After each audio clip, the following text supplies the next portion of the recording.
Et bienvenue sur la chaîne 100% Multisport.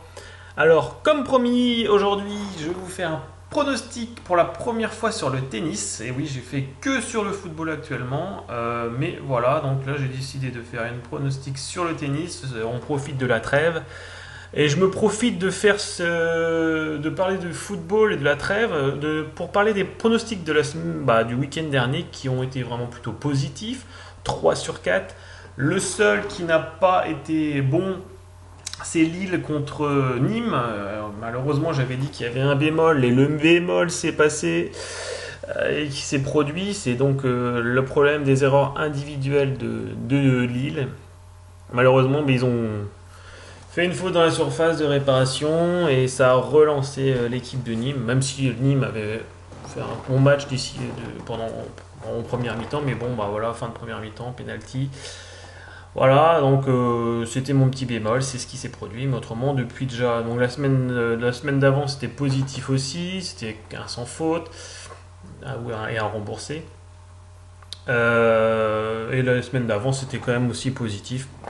Donc on continue dans cette voie-là et on va voir si on a autant de bonnes analyses. Alors, donc le tennis, j'y connais un peu, hein, j'ai fait des pronostics il y a un an, je m'étais bien penché sur ça, donc j'ai des bonnes bases, en tous les jours bases statistiques bien évidemment.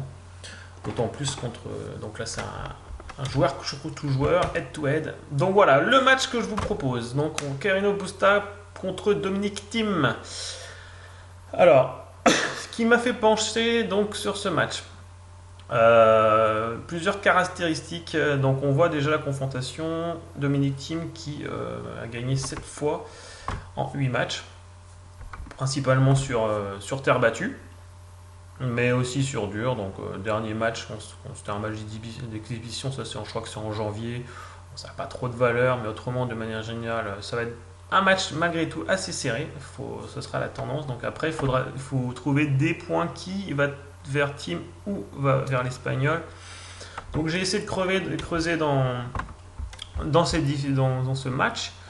L'Espagnol, donc c'est un joueur qui joue bien sur l'ensemble des surfaces. Voilà, c'est un joueur de terre battue, hein, on voit bien, mais il est vraiment costaud aussi sur dur, en indoor, un peu moins. C'est ça qui m'a dit. On sait pas sa surface, hein, il n'en fait pas beaucoup, c'est pas trop bon hein, au niveau des stats, mais bon, on voit que c'est pas sa surface non plus de prédilection, il en fait très peu. Sur une tendance, il est plutôt correct, dans un bon move. Ce qui m'embête, c'est son dernier match contre Zhang, archi favori, fini sur 6-4. Bon, après, en plus, il a 3 matchs déjà dans les pattes. L'année dernière, donc, il n'avait pas passé le premier tour, donc voilà, il n'a pas de points à défendre, donc voilà, c'est que du bonus qui va se passer. Donc voilà pour l'Espagnol. Concernant Dominic Thiem, si on regarde le profil du joueur, alors Dominic Thiem, lui c'est le 5e mondial au niveau du ranking, donc déjà ça montre bien qu'il est au-dessus. Un petit bémol, je ne dis pas le bémol, un truc qui pourrait aller en l'encontre de mon pari, peut-être que voilà. Il n'a pas passé le premier tour, c'est le deuxième tour parce qu'il arrive directement au deuxième tour grâce à son classement. Mais bon, c'était serré, voilà. À voir. Sur les différentes surfaces, on voit que sur terre battue, il est fort, sur hard, donc sur dur, il est bon aussi. En indoor, un peu plus. Voilà, on voit que c'est des profils assez similaires. Mais il reste sur une victoire quand même à Beijing.